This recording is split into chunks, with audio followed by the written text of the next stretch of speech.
Yeah, do you have any thoughts on that? I mean, just because it was a question, you mean? I mean, it seems like, I don't know, if your hope is like, if you want to clarify and then move into other points of the conversation, or if you just want to have a space to clarify what it was a question. So I think I know the person that wrote it. Okay. So I think what we can say is we'll just, we'll trust that they'll listen all the way through. Okay. So we'll start at the beginning, which is usually me reiterating some of, what we talked about this week. Are we live? We have about 6 seconds. 6 seconds. Great. It's 10:59. Okay. Yeah. So they won't catch our intriguing conversation around Pride and Prejudice this week. That's fine. I've moved on to Ivanhoe now. Oh, nice. Yeah. It's interesting. Yeah, like Robin Hood fan fiction. Such a great way to describe it. I was reading it, and Elijah walked in and saw a guy with an arrow picture. It's like, oh, is that Robin Hood? It's like, oh, no, it's different. And then by the end of the page, Robin Hood had showed up. Like, but I felt that like when I went to see Avatar at the movie theater, it was like I literally just watched Pocahontas in space. It's exactly the same story. Yeah. It was like, oh, okay, with more special effects. I bought a copy of Rebecca down at Renewed Treasures, which I feel like I've definitely read before. So I wonder whether I just read it. I had a copy electronically or something. I've definitely seen the movie before, but I know that I read it as well.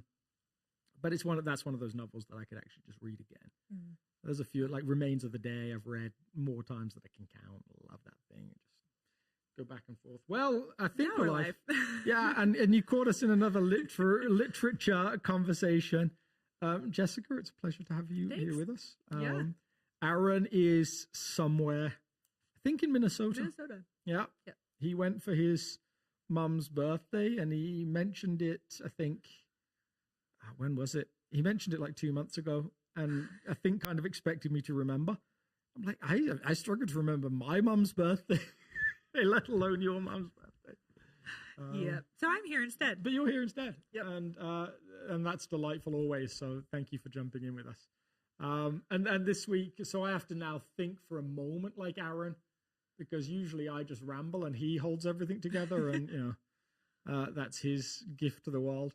We're in a series in the Sermon on the Mount and we got to talk Beatitudes. Yeah. So let me ask you a question. Like we've tried to nudge this conversation around the Beatitudes to maybe have people read them a little bit differently.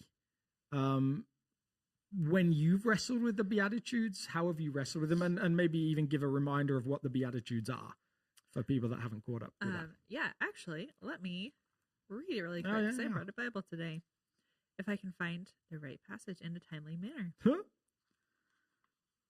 Yeah, there's that whole thing about no dead air, right? You gotta keep rambling even you got nothing to say. So, Matthew chapter 5, starting verse 1. Now when Jesus saw the crowds, he went up on a mountainside and sat down. His disciples came to him, and he began to teach them. He said, Blessed are the poor in spirit, for theirs is the kingdom of heaven. Blessed are those who mourn, for they will be comforted. Blessed are the meek, for they will inherit the earth. Mm-hmm. Blessed are those who hunger and thirst for righteousness, for they will be filled. Blessed are the merciful, for they will be shown mercy. Blessed are the pure in heart, for they will see God. Blessed are the peacemakers, for they will be called children of God. Blessed are those who are persecuted because of righteousness, for theirs is the kingdom of heaven. Blessed are you when people insult you, persecute you, and falsely say all kinds of evil against you because of me. Rejoice and be glad, because great is your reward in heaven, for in the same way they persecuted the prophets who were before you. Yeah, it's this list of all these different things. Like, how have you read? Like, firstly, as a preacher yourself, when you think about opening a sermon, I don't know how you think about opening a sermon. Like I'm usually like, my goal is like get people to laugh. I don't know. Maybe it's my own discomfort with any serious conversation. When you preach, what kind of openings do you try and craft? I mean, I know I was taught to have like this snappy opening story that like grabs attention. I don't feel like I've ever like done that. Yeah. I think at South, I always have to start by introducing myself. And explaining so people know why I'm explaining that you don't care for the pastors. Yeah. Explaining that I don't take care of the pastors is my job. Which kind of like dims the punchy impact of starting with a big story. Maybe as you do, because I think this whenever the next time is a big third time, a fourth time, right? Yeah. So maybe at that point you just have to. I can just jump right in. You know what? I'm just going to assume you know who I am. Yeah. The church I attended in college, one of the pastors would memorize the passage that he was preaching from. They always do like the expository, go through the text style of preaching. And he would stand up there and he would recite it. Beautiful. Which I had never seen that done before. And that was actually very engaging. Did you go to Cherry Hills? No, it was Santa Barbara Community Church in Santa Barbara, California. Not when you were in seminary. Yeah, Jim Dixon at Cherry Hills used to do that too. Yeah, he memorized it. That was like his big thing of the week. He would like memorize the passage and write sermons. Like that was like I had never like heard that done before. I heard like starting with the passage being read for sure, but not like spoken. Yes. In an engaging way with like thought to inflection and everything, and hearing scripture like that. That was a really cool I used to be growth thing for me. I love that. I used to be quite critical of guys that I'd hear like they'd get up and read the passage and it would sound like they'd never read it before in their lives. They're like, stumbling over all of the names. That word. And then there's been a few times for me where it's been a busy enough week that I've certainly read it multiple times, but I've never actually gone through and pronounced specific things. Iconium? Lysinestra? Pamphlet? That's where they invented the pamphlet, clearly. So I think that has always just struck me, that actually having read the passage out loud is a nice practice for preparing. I mean, at this point though, Jesus has already like built a following. People already like clearly want to hear him and be around him. Yes. And from my understanding, it was a oral culture where listening to someone's teaching was like a big deal. Yeah. It was an event. It was like not like you have all these options that you're going to flip through and like you can stop after 10 seconds.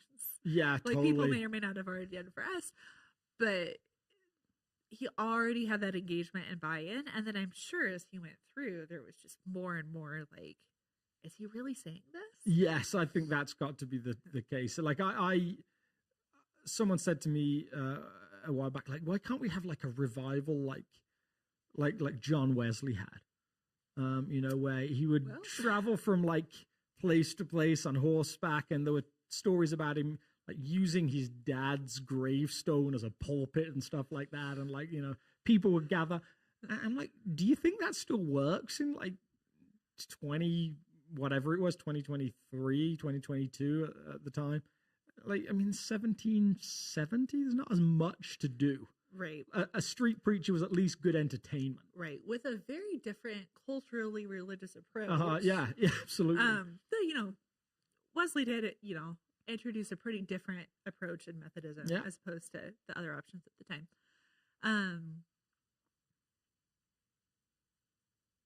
Also, God doesn't necessarily send a John Wesley or a Charles Wesley every generation. No, they were pretty incredible At least to the same geographic area. That's true. Yeah. Have I told you the story about how when I was born, my grandma said to my other grandma, he's going to be John Billy Graham Wesley, which was a heck of a thing to live up to. And when I found out at like 6, I didn't really know who they were, I guess then. But certainly as I got older, I was like, oh, yeah. So I just have to travel all over the world and preach to millions of people, do a few 100,000 miles on horseback, and perhaps write some hymns as well. It was a stretch. But I do like Jesus' entry into this does intrigue me, because I do think like it almost feels like the classic spit take, where someone says something and you cough out everything you're trying to drink, because it feels like starting off, blessed are the poor, in any society would be like, what? Yeah. Especially if you read the Beatitudes, as we've been encouraging Aaron and I have encouraged people to read them. So, like, how would you feel about talking through that way of reading? Is that how you read them? Actually, would be a good question. How have you tended to read them? Over the years, so the main way of interpretation that I've heard, there's this is kind of like a checklist. Yeah. The whole Sermon on the Mount is a checklist. Yeah.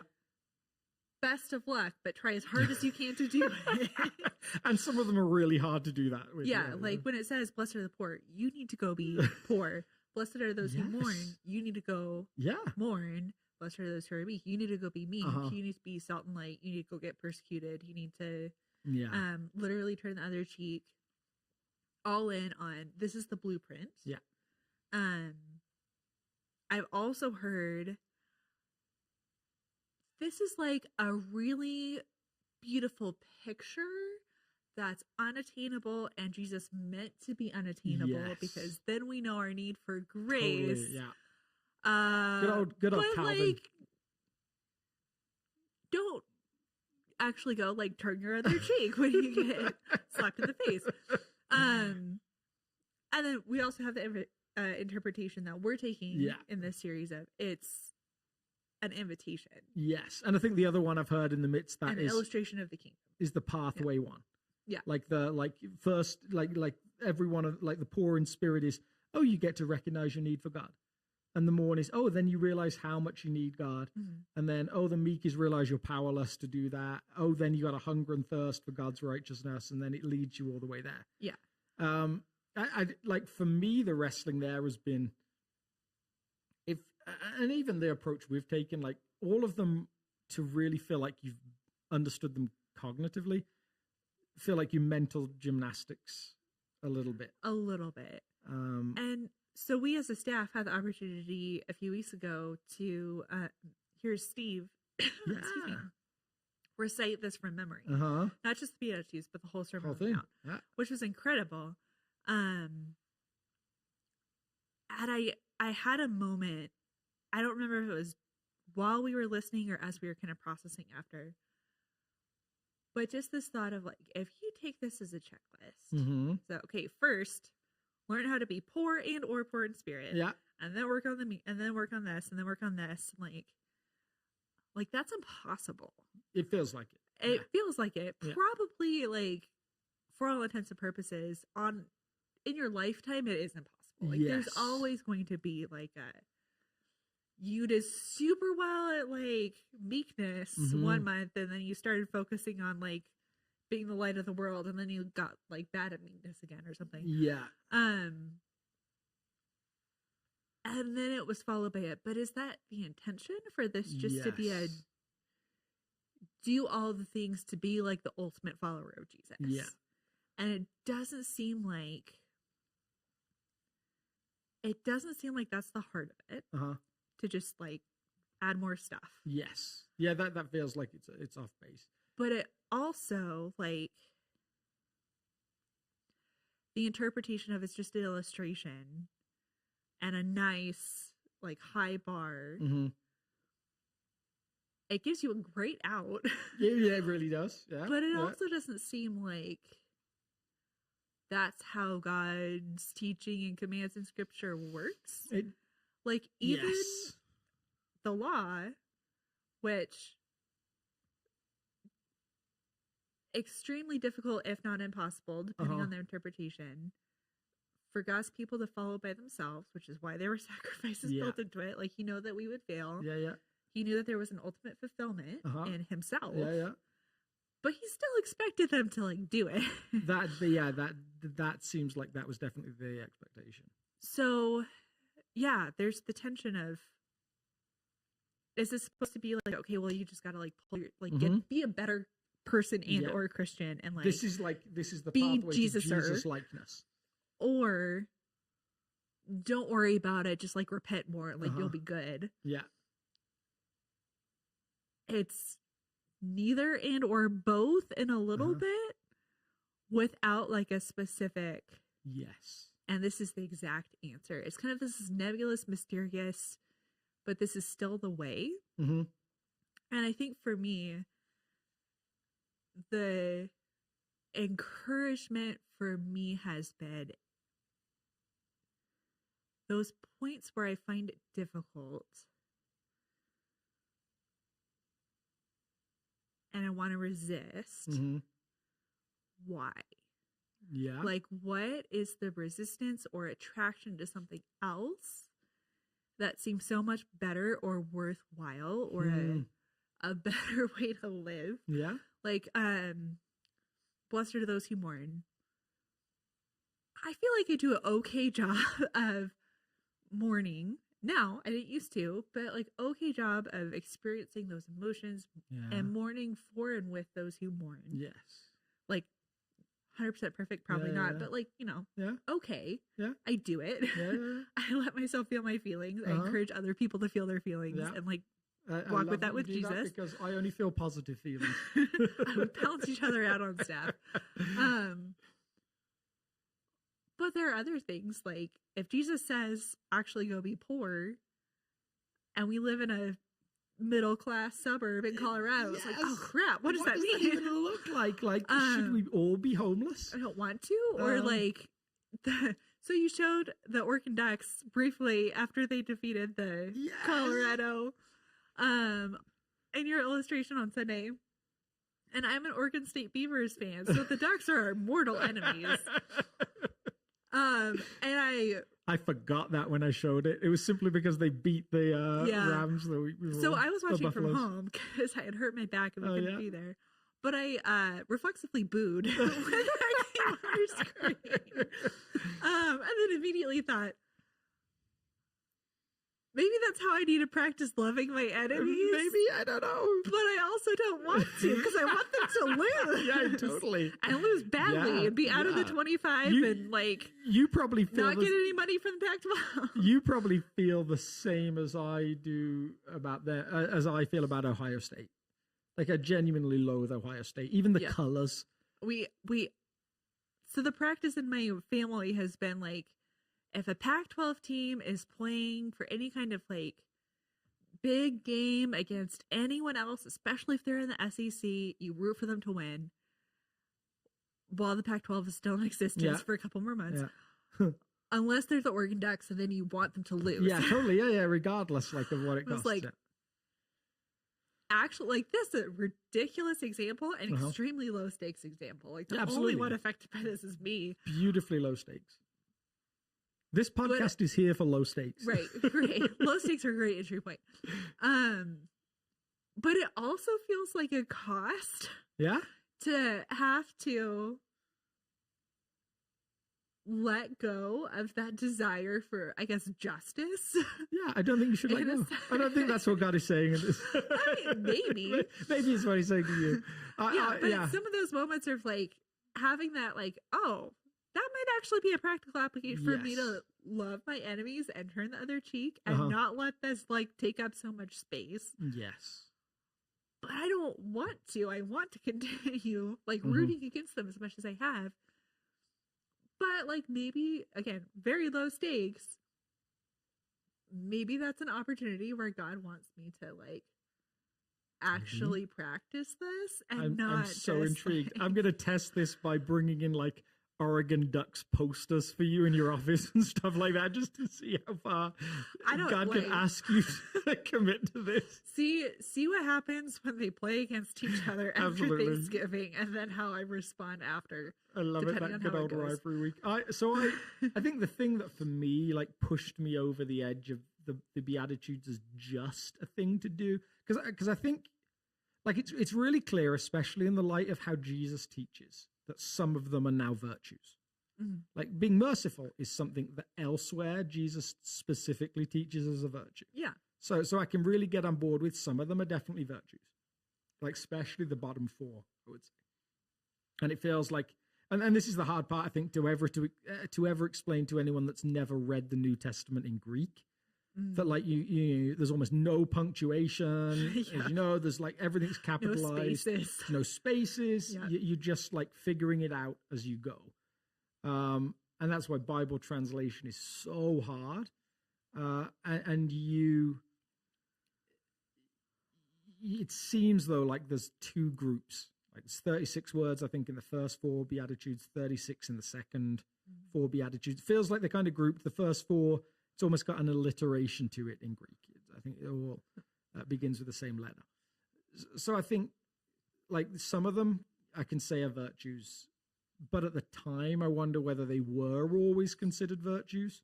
Like when I read "Blessed are the merciful," you imagine if your country's been taken over. Yeah, that could be a bit of an insult. It's almost like, yeah, blessed is the guy that sees a Roman walking down a dark street and doesn't have the courage to do what's right. Right. And I mean, the parable of the Good Samaritan.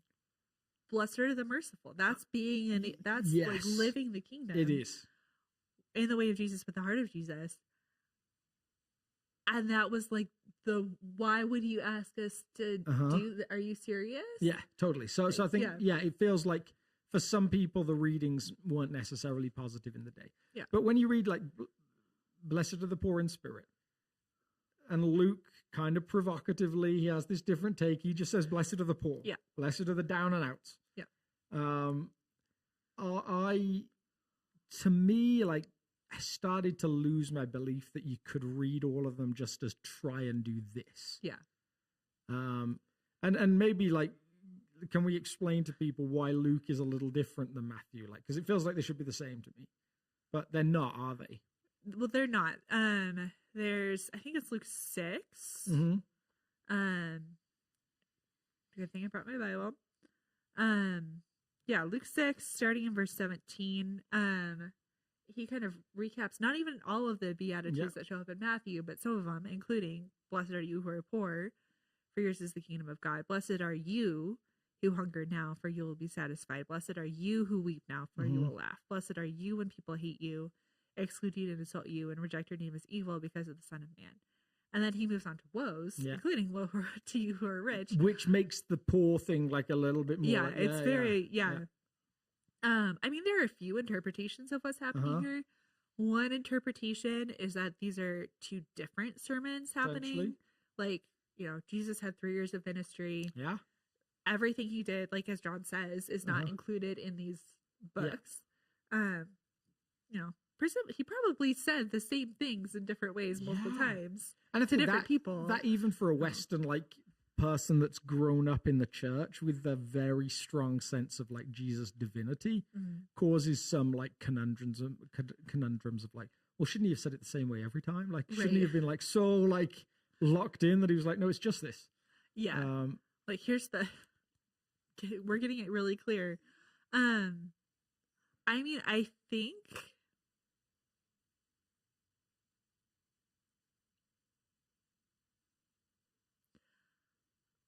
it's definitely easy, okay, as like Americans in the 21st century, regardless of what you do or don't have, like we still have a lot. Yeah. It's definitely easy to go with the Matthew version and go like, but this is what he meant.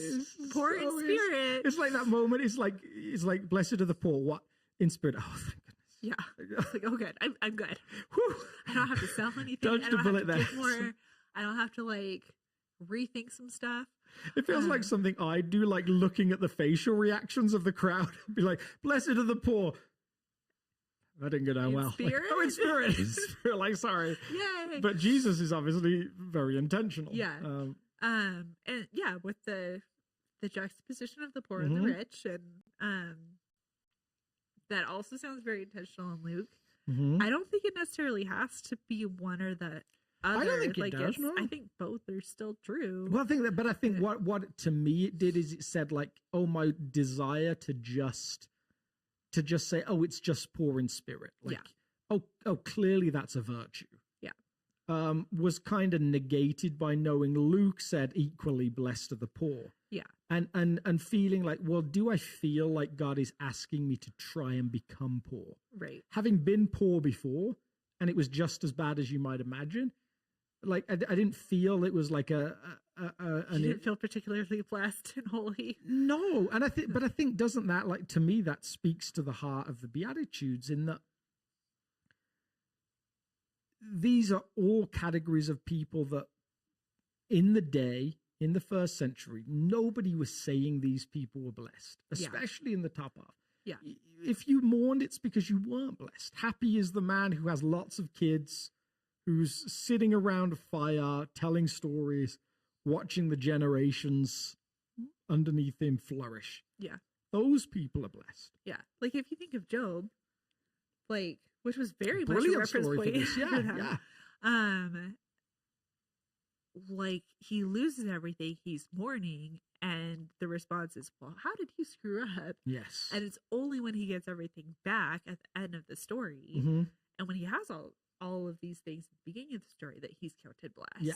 And he's kind of blessed because, he stands firm in faithfulness and doesn't like curse God and die. But like that's amplified by the fact that he gets all this stuff back. Yes. Now again, and it beautifully ties in, because there is the element, someone said to me once, like, Job gets he gets his wealth back. There's more kids that are born. There's all those different things. He still has to walk past the graves of the kids that he lost. There's this horror to it, this tension that's in play. But the implication is, yes, God is now going to bless you because of your faithfulness. And how is he going to do that? By restoring material wealth. Yeah. Like that's a big part of it. And so for this society, totally spot on. Like, it's like, this is how we know. Like, so I was intrigued, like, as I was deep diving into like the wordplay in the Beatitudes, how this word Makarios doesn't tend to be used about God's decision to bless people. Right. So if you imagine this, like this God in heaven saying, no, I will bless you, as much as it suggests that God has created a way in which humans flourish. And when you jump into that way, you are blessed. Yeah, you are Makarios. And very good. Like I just assume that I can't work with the declension with people. I'm just like, okay, I'm just gonna use the base word, the root word. So I think this is something that I think hits us in church, and I think those of us that have been around for a while, not the educated, but those of us that have been formed and developed in the way of Jesus. There's a mental movement that we're able to make with this tension that we almost do without realizing we're doing it. So if you were to read something like Psalm 119, where it repeatedly says something like, blessed is the man who loves your word, who reads it, meditates on it. To use the word, like if it used the word Baruch there in Hebrew, the implication would be, when you do this, God then makes a decision to bless you. He does it, and now you're blessed. Yeah.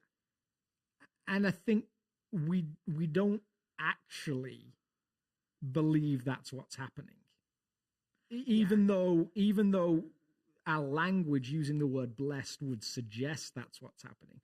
What we do mentally is we kind of say, yeah, well, God gave us his word and he's created this environment where when you read it, you are blessed. It's not a transactional, I'm doing it so I can be blessed. And once I've done it, it's not, I got up this morning and I needed God's blessing, so I am going to spend some time reading and then he'll do his thing.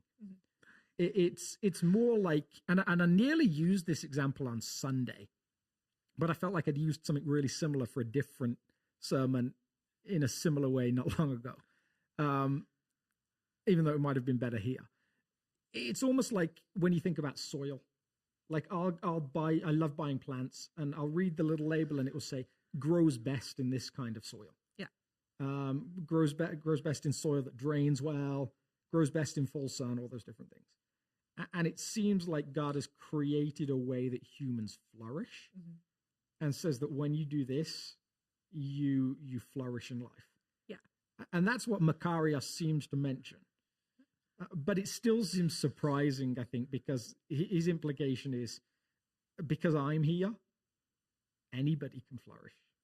Yeah. Like it almost, like the boundaries, like if I keep that kind of ham-fisted plant example, anyone can flourish in this soil of the kingdom.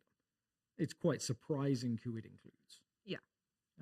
That seems to me some of the beauty of what Jesus is saying here. Yeah. And a redefinition of what it means to flourish. Yes. Too. Yeah. Yes, brilliant. Yeah. Yeah, like we were just saying, not all of this would have sounded like actually good. Yeah. Good options. Yeah. Or a blessed state. Uh-huh. To his listeners in the first century. Yes. On a plain or on a mountain. And they don't necessarily sound like states of flourishing to us. Like, which is, why we try to find some outs sometime as we read scripture and figure out what we actually have to do or what's like extra credit. Yeah. Or nice for that person or whatever. But flourishing is costly. Yes. Actual God designed flourishing means that there will be cost. And it seems like almost like with the Beatitudes, if our expectation is, so if the classic reading of like, do this and God will bless you was true, like something would change. Yeah. At least in a first century mindset. Well, yes, right. You mourn and you're blessed because you may be comforted, but then the mourning will end. So right. Then what, are you supposed to try and mourn again so you can be comforted again? So you... Right, just get a stockpile of ashes. And yeah. There's no promise with the kingdom that when you enter into it, your poverty will be turned to richness. Yeah. In actual fact, no. Regardless of whether your financial situation changes, you're blessed because you're part of the kingdom. And I am especially for... and that's where I think... like another thing that was really helpful to me in reading the Beatitudes as just statements of who is flourishing or who is to be congratulated, it made more sense of the corresponding promise. Mm-hmm. Like, blessed are you who are poor in spirit, for yours is the kingdom of heaven. Yeah. Blessed are you who are poor in spirit, because I'm especially with you in this place. Those seem to get lost when you're just reading it as things to do. Yeah. Because you're kind of like, well, what do they even mean? Like, what? It just kind of loses it a little bit. Yeah. So this week I kind of had to turn the corner from this list that Aaron worked through some of, I tried to work through some of, and then we moved to this conversation of persecution. Yeah. Which is a fascinating one. And I feel like I used this example it was one of those examples that you occasionally use that you kind of regret instantly, even as you're doing it, because you realize like you're navigating a whole bunch of history with it and a whole bunch of sort of prescripted feelings. And so afterwards I was like, oh man, was that helpful? Like I actually don't mind being controversial in a sermon so long as it's intentional. I right. really mind being accidentally controversial. So I think, so do you know, are you familiar with this story that I was using? You followed it a little bit. I can't remember the guy. Someone else, I think the question, I have somewhere mentioned the guy's name because someone asked a question about this. It was Jack something, right? Was it Jack someone? Masterpiece Cake Shop in Colorado. Yeah. Makes some great cakes, apparently. Darn it, they were right there a second ago. Podcast questions. Let's see. Jack. Good job. Jack Phillips. I'm a bit confused by your pointing to Jack Phillips as a victim of persecution. I mean, the nuance of the ruling on the case might fit that in the Supreme Court found that the Colorado Civil Rights Commission had expressed impermissible hostility to religion and thus violated the free exercise clause of the First Amendment. But the common point of view is that it's okay for a business to discriminate against the LGBTQ community and by extension with any community they disagree with. In choosing South a number of years ago as my church, it was important to me to have an environment where the times I invited my transgendered child to church, I felt like they would not feel judged for their appearance. Later, I was overjoyed when the church made the 2 restrooms to be gender neutral. With this message, it seems like the church is going out of its way to say it doesn't care about LGBTQ people. But the Beatitudes were not preached to a holy huddle, they were preached to the community. The people in the LGBTQ community are down and out church dropouts who have been told that lightning might strike them down, who are outside the boundary markers, and in some cases their eyes are red from tears. Those who don't go for overt displays of masculinity, etc., etc. I appreciate your inclusive view of the Beatitudes, but it's unclear why you have to stoke the perception that LGBTQ people are less worthy while making the case for inclusivity. So those questions, I think those questions, when you get those as a pastor, it was like, oh man, that hurts. Because I don't think I would ever go out of my way to try and imply that. But again, that's the thing about an implication, right? It's, or at least an implication versus inference. So to me, it was like one of those examples where I was like, clearly this is at least poorly communicated or possibly misreadable or all those different things. So from what I remember of this guy's story, he was asked to make a cake for a couple that were getting married once gay marriage was legalized, and he said no. And legally, he was told you have to. Was that the story? Is that the? I mean, I'm sure we'll get fact check on Yeah. I believe he was approached to make a cake for a wedding cake for a same-sex couple. I think it was before same-sex marriage was legal in Colorado. Yeah. But like by the time, the case was actually settled, I think it was legalized everywhere. Yeah. He refused because as a Christian, he did not support same-sex marriage. So I think the couple left, confirmed the next day, I think that he wouldn't sell them a specifically wedding cake. Yeah, I think that's what I had.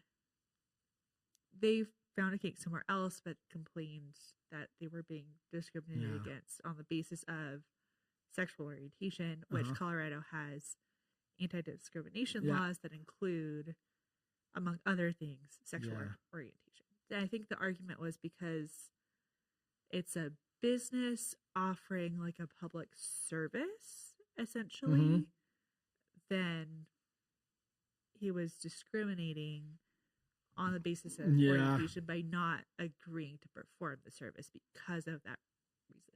Yeah, that makes sense. And I get, maybe it just shows that maybe one of the lessons in this is don't use examples that you're not completely familiar with, because I mean, I followed it from a distance, but it's obviously very, because it's right here.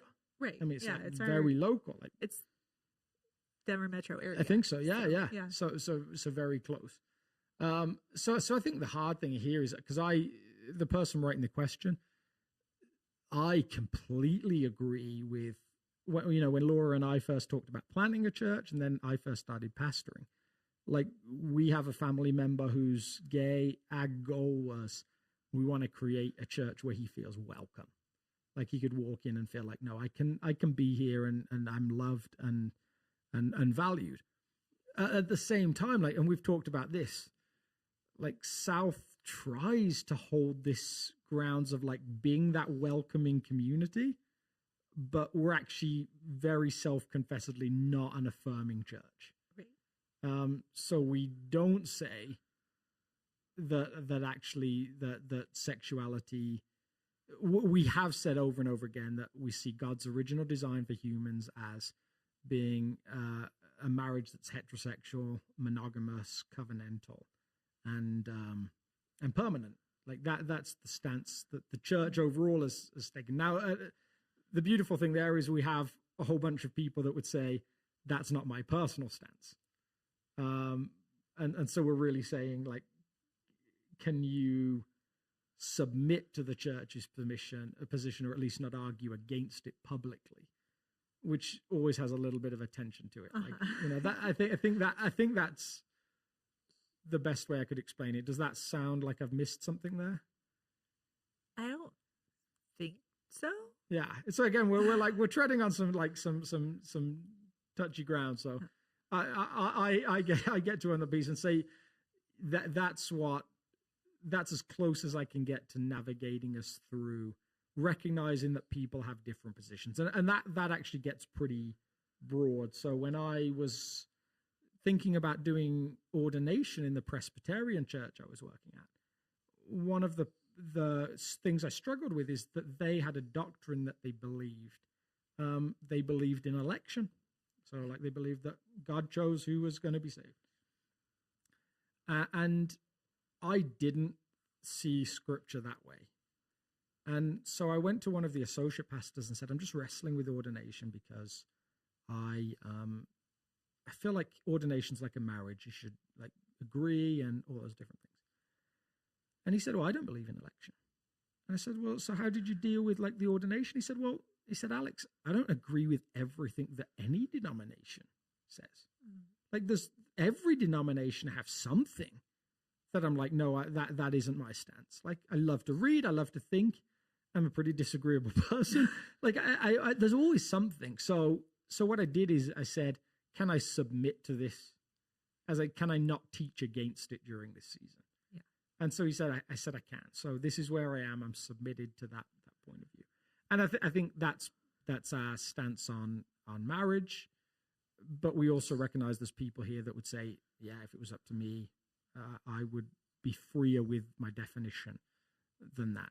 So when you're trying to walk this line between being affirming being welcoming versus being affirming, I think you quite often end up butting against some of these issues. Yeah. So I think what I tried to do on Sunday with the example of Jack Phillips is I tried to say there's probably different views on this in the community. I was trying to think of an example of someone that has been talked about as persecuted in America in the 21st century. And this isn't a place where there's lots of persecution. Like that's the challenge. Like I was trying to bring it local. And yet, like I think I read a clip from Silence beforehand, the novel around persecution in Japan. And that's persecution, like to the ultimate degree. Like right. I read Tertullian talking about Christians being thrown to the lions. Yeah, that's persecution in the ultimate degree. But it's harder to find in modern day America in the Christian world. Like there's lots of things that I think we say are persecution that aren't, like blasting worship music at 120 decibels at 11 o'clock in the evening. It's probably not persecution. It's probably the consequences of your own choices. It probably is. Yeah. But I tried to acknowledge that with Jack Phillips, like, a bit hard to say. Now, I think the problem with this is that it gets so attached to big political statements and questions like freedom of religion. Yeah. And I'm probably very unqualified to talk about freedom of religion as a constitutional right because I'm not American. But I think the challenge there is that as Americans and people that live in America, there's this expectation that it should be there. Whereas the person we follow said it won't be there or probably won't be there. And Jesus didn't say, unless you happen to be lucky enough to live in America post 1776. Right. So he almost suggests we should be surprised when there's religious freedom, as opposed to expecting it. And when we are persecuted, we should say, we should somehow have the attitude, like with the rest of the Beatitudes, of congratulations. Mm-hmm. So again, like probably a bad example because of the political conversation around it.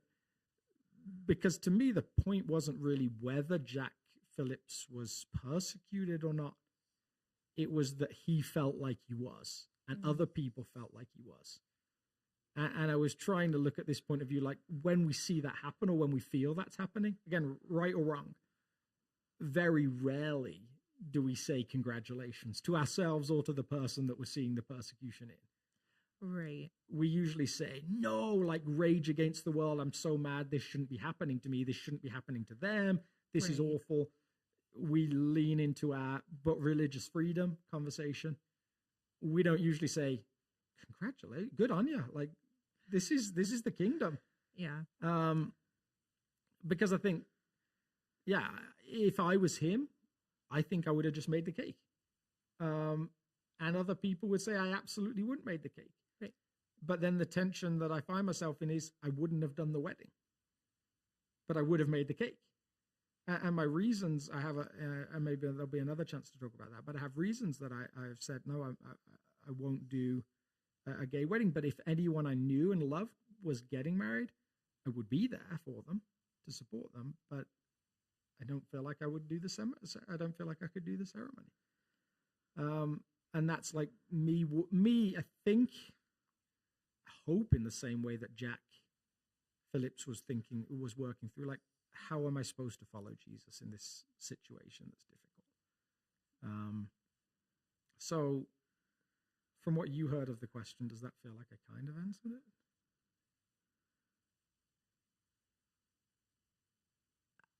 I think so. I hope so. Yeah, I mean, I would probably say to whoever's feeling that, like, certainly, like, I'm apologizing for using an example badly, or not explaining it well. I do that regularly, so that's But in this case, it was something that could be perceived as being anti any group of people in particular. But that wasn't really the point that I was trying to get across. It was more just how we react to perceived persecution. Yeah. We tend to get very angry about it and act more like the way of the world than the way of Jesus, which according to him is to be like, congratulations. Yeah. Which I think is a little fascinating. So that's what I have on that. Well, thank you for joining today. Yeah. I think I can't believe it's already 45 minutes. Yeah. But it was a joy to have you here. I've been out of shot for most of it by the look of it. It's my lolloping. Teresa will be able to get more photos of me just making weird. Yeah. We're now voting in the office on which Alex of the podcast do you feel like today. The tired one, the excited one, the happy one, all those different things. Any closing words? Any other thoughts on the Beatitudes? Because we're saying goodbye to them. I mean, are we saying goodbye? We're in the Sermon on the Mount for most of the year. So at some point, they're going to come back. I feel like they might come back. And I guess I'm going to try and link them today. This week, I get Salt and Light. Yeah. Which feels like another one of those moments where Jesus doesn't seem that fussed about being completely clear as to what he means. Yeah. Because there's all these conversations about salt is it a flavorant? Is it a preservative? Is it And Jesus doesn't seem super fussed. He just wants us to know it's good, maybe. Yeah. Both could possibly be good and true interpretations. Exactly. Yeah. Well, see you guys. Thanks for hanging out with us. I got the red couch this week. You got the comfortable chair. Yep. And so I'm off to the chiropractor to get fixed before the next things I have to do. Thanks, Jessica. Yeah, thanks. See you guys.